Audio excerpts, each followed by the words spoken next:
हाँ जरूर। अगर आप भविष्य में ऐसे ही रहस्यमय और रोमांचक वीडियो देखना चाहते हैं तो हमारे चैनल हॉन्टेड 2.0 को सब्सक्राइब करना न भूलें।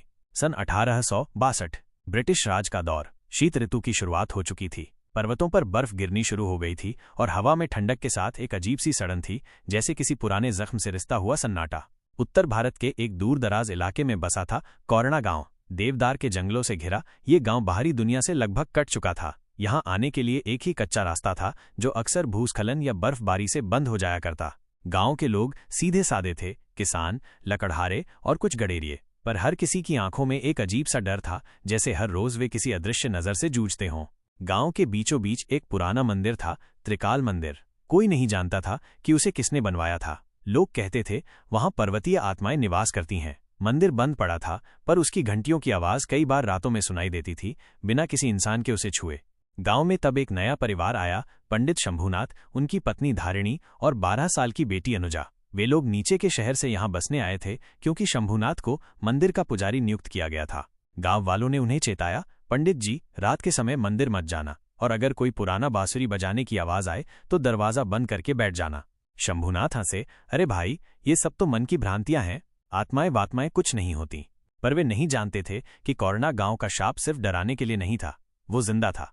रात का समय, हवाओं में अजीब सरसराहट। अनुजा ने पहली बार एक छाया देखी, लंबी, काली, बिना चेहरा, पेड़ों के बीच खड़ी हुई। माँ, वहां कोई है? अनुजा ने कांपते हुए कहा। धारिणी ने खिड़की से झांका, पर वहां कुछ नहीं था। यहाँ इस ऊंचाई पर अक्सर धुंध ऐसे ही शक्लें बना देती है, उन्होंने कहा। पर अनुजा ने जो देखा था वो सिर्फ धुंध नहीं थी, वो पहाड़ों की आत्मा थी, जिसे कौरणा ब्रूह कहा जाता था। कौरणा गांव की रातें बेहद खामोश होती थीं, इतनी खामोश कि अगर कोई पत्ता भी गिरता तो उसकी आवाज दूर तक सुनाई देती। लेकिन उस रात कुछ अलग था। शंभूनाथ अपने कमरे में वेदों का पाठ कर रहे थे, धारिणी रसोई समेट चुकी थीं। अनुजा खिड़की के पास बैठी थी और बाहर टकटकी लगाकर देख रही थी। तभी दूर पहाड़ियों से एक बांसुरी की मीठी मगर उदास आवाज आई। वो आवाज इतनी मोहक थी कि लगता जैसे किसी ने आत्मा को छू लिया हो। अनुजा की आंखें चमक उठीं। माँ, आपने सुना? कोई बांसुरी बजा रहा है। कितनी सुंदर धुन है। धारिणी ठिठक गईं। उनके चेहरे पर चिंता की लकीरें उभर आईं। यहाँ कोई बांसुरी नहीं बजाता बेटा, तुमने शायद कुछ और सुना होगा। नहीं माँ, ये बांसुरी ही थी। वो सामने वाले जंगल से आ रही थी, वही जहाँ पेड़ बहुत घने हैं और जहाँ मंदिर की सीढ़ियां जाती हैं। धारिणी ने अनुजा को कसकर पकड़ लिया। देखो अनु, एक बात याद रखना, अगर कभी रात को कोई आवाज आए, बांसुरी या कुछ और, तो कमरे से बाहर मत जाना और खिड़की बंद कर लेना। क्यों माँ? अनुजा ने मासूमियत से पूछा। क्योंकि वहां जो है वो इंसान नहीं है। गांव में हलचल थी। लकड़हारा रघुवीर नहीं लौटा था। वो रोज शाम तक घर लौट आता था, पर आज रात भर उसका कोई पता नहीं था। गांव के कुछ आदमी, जिनमें शंभूनाथ भी शामिल थे, रघुवीर को ढूंढने जंगल की ओर गए। कुछ घंटों बाद वे लौटे, पर साथ में एक बेजान, ठंडी लाश थी। रघुवीर का चेहरा सफेद पड़ चुका था, आंखें खुली थीं, जैसे मौत से पहले कुछ भयानक देखा हो। उसके होठों पर एक अजीब सी मुस्कान जमी हुई थी, लेकिन वो मुस्कान डरावनी थी। गांव के बुजुर्ग दादा होशियार बोले, वो फिर जाग गया है, कौरणा ब्रूह। शंभूनाथ चौंक गए। ये कौरणा ब्रूह क्या है? दादा होशियार ने धीमी आवाज में कहा, ये पहाड़ों का भूत है। पहले ये सिर्फ जंगल में रहता था, लेकिन जब से त्रिकाल मंदिर बंद हुआ है, ये गांव की तरफ बढ़ने लगा है। इसकी पहचान है बांसुरी की आवाज। जो उसकी धुन सुनता है, उसका मन मोह लेता है और फिर वो कभी लौटकर नहीं आता। शंभूनाथ को यकीन नहीं हुआ। बुजुर्ग हो, अंधविश्वास में मत उलझो। रघुवीर की मौत किसी और वजह से भी हो सकती है। पर दादा बोले, तुम नहीं मानते तो कोई बात नहीं, पर ध्यान रखना, अब मंदिर के नीचे की प्राचीन सीढ़ियां मत छूना, वो रास्ता शापित है। अनुजा को फिर वही बांसुरी सुनाई दी, पर इस बार वो आवाज खिड़की के बाहर नहीं, उसके कमरे के अंदर से आ रही थी। वो उठी, धीरे से पलंग से नीचे उतरी। कमरे में हल्की सी नीली रोशनी छा रही थी, जैसे चांदनी कमरे के अंदर उतर आई हो। तभी उसने देखा, दरवाजे की चौखट पर एक छाया खड़ी थी, लंबी, ठंडी और स्थिर। चेहरे पर कोई आंख नाक नहीं, बस एक अंधेरा। उस छाया के पास एक पुरानी लकड़ी की बांसुरी थी, जो अपने आप बज रही थी। अनुजा, एक धीमी फुसफुसाती आवाज गूंजी। अनुजा की आंखें डर से चौड़ी हो गईं। मैं तुम्हें बुला रहा हूं, मंदिर की सीढ़ियां तुम्हारा रास्ता हैं। वो छाया जैसे धुएं में बदलकर गायब हो गई। अनुजा जोर से चीखी, माँ। धारिणी दौड़ती हुई आई। शंभूनाथ ने दिया जलाया और पूरा कमरा देखा। कोई नहीं था, बस खिड़की पर एक निशान था, पैरों के गीले निशान, जो बाहर से कमरे में आए थे, पर वापस नहीं गए। अनुजा कई दिनों तक उस रात की घटना से डरी सहमी रही। उसने जो देखा वो कोई सपना नहीं था, वो परछाई, वो बांसुरी, वो पैरों के निशान, सब असली थे। शंभूनाथ ने बेटी को समझाने की बहुत कोशिश की, तू छोटी है, ऐसे सपने आना आम बात है, कुछ नहीं है यहाँ, सब भ्रम है। लेकिन अनुजा को सब कुछ साफ याद था। अगले दिन गांव में एक और सनसनी फैल गई। गांव का सबसे बुजुर्ग व्यक्ति दादा होशियार अचानक गायब हो गया। सुबह जब उनका पोता दूध देने आया तो देखा कि दरवाजा खुला पड़ा था और दादा कहीं नहीं थे। कमरे के बाहर मिट्टी पर वही गीले पैरों के निशान थे जो अनुजा के कमरे में दिखे थे। इस बार गांव वालों ने कोई बहस नहीं की, सबने माना कोरोना ब्रूह जाग चुका है। शंभूनाथ अब उलझन में थे। एक तरफ उनका तर्क उन्हें डरावनी बातों को नकारने को कहता, दूसरी तरफ घटनाएं बहुत साफ थीं। वो मंदिर की देखरेख करने गए। पहली बार उन्होंने मंदिर के गर्भगृह में जाने की कोशिश की जो वर्षों से बंद पड़ा था।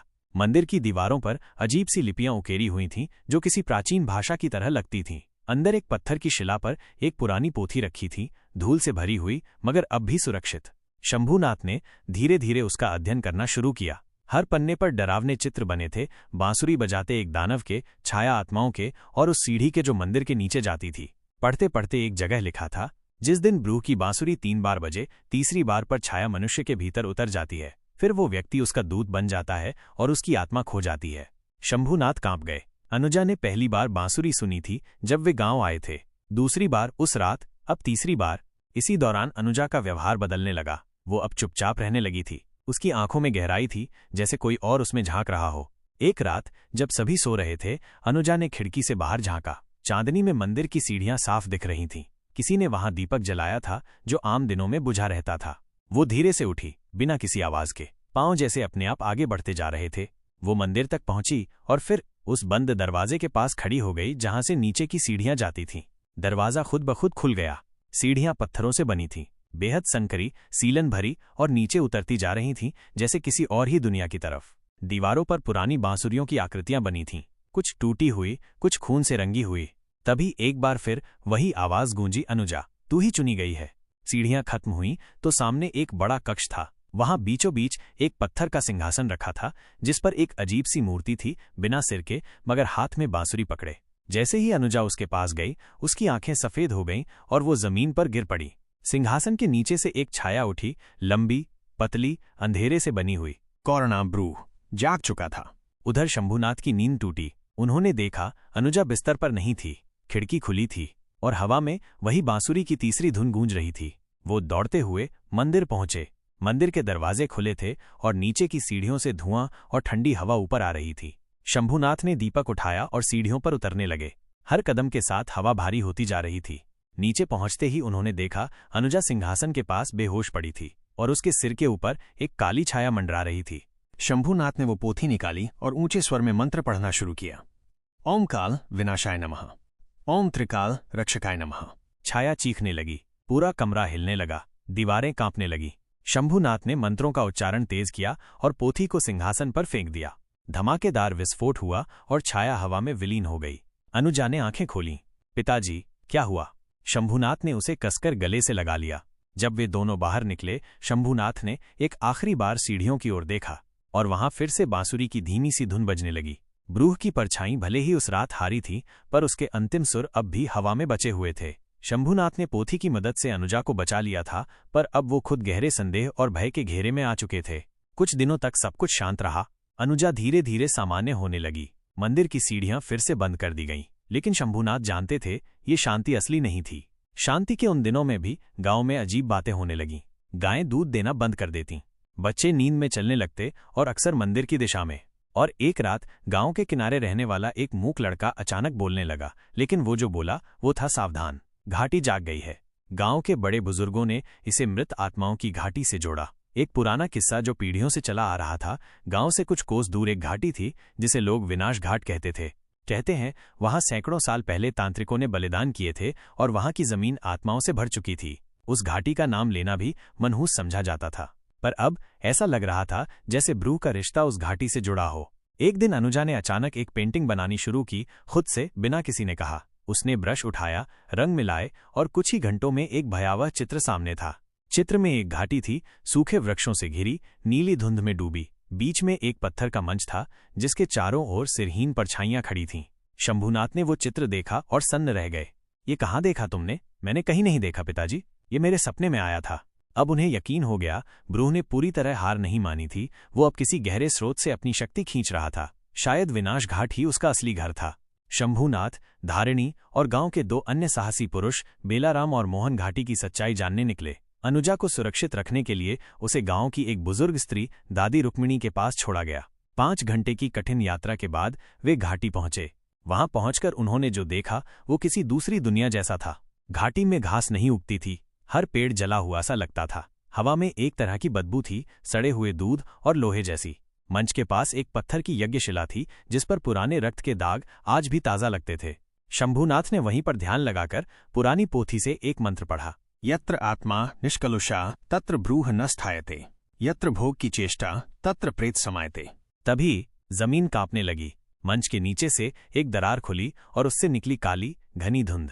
वही बांसुरी की आवाज अब पहले से कहीं अधिक भारी और धीमी हवा में गूंजने लगी। मोहन डर के मारे भागा, लेकिन एक छाया ने उसे हवा में उठा लिया और जमीन पर पटक दिया। वो वहीं मर गया, आंखें खुली, मुंह में खून, शरीर अकड़ा हुआ। बेलाराम कांपते हुए बोला, पंडित जी, ये जगह शुद्ध नहीं है, ये तो ब्रूह की जन्मभूमि है।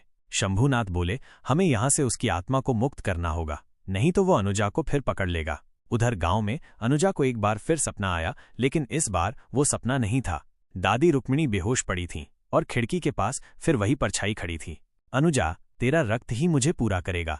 पर इस बार अनुजा डर नहीं रही थी। उसके पास वो चित्र था जो उसने बनाई थी। वो चित्र जैसे एक तंत्र का काम कर रहा था। उसने चित्र को छाया की तरफ उठाया और कहा, मैं तुझे डरने नहीं दूंगी, मैं तेरा अंत जान चुकी हूं। छाया चीख उठी और चित्र जलने लगा, लेकिन साथ ही विनाश घाट में भी आग लग गई। घाटी में शंभूनाथ और बेलाराम ने देखा शिला फट रही है और एक जलता हुआ शरीर उसमें से निकल रहा है। ब्रूह ने अब मानव रूप धारण कर लिया था, एक तांत्रिक की तरह जिसकी आंखें खून की तरह लाल थीं। तुम मुझे बांध सकते हो पंडित, ब्रूह बोला, पर मुझे मिटा नहीं सकते। मैं आत्माओं से बना हूं और आत्माएं मरती नहीं। शंभूनाथ ने अंतिम मंत्र बोला और पोथी को ब्रूह की ओर फेंका। आग की लपटों में ब्रूह गायब हो गया, लेकिन आखिरी शब्द छोड़ गया, मैं फिर लौटूंगा और तब मैं अकेला नहीं आऊंगा।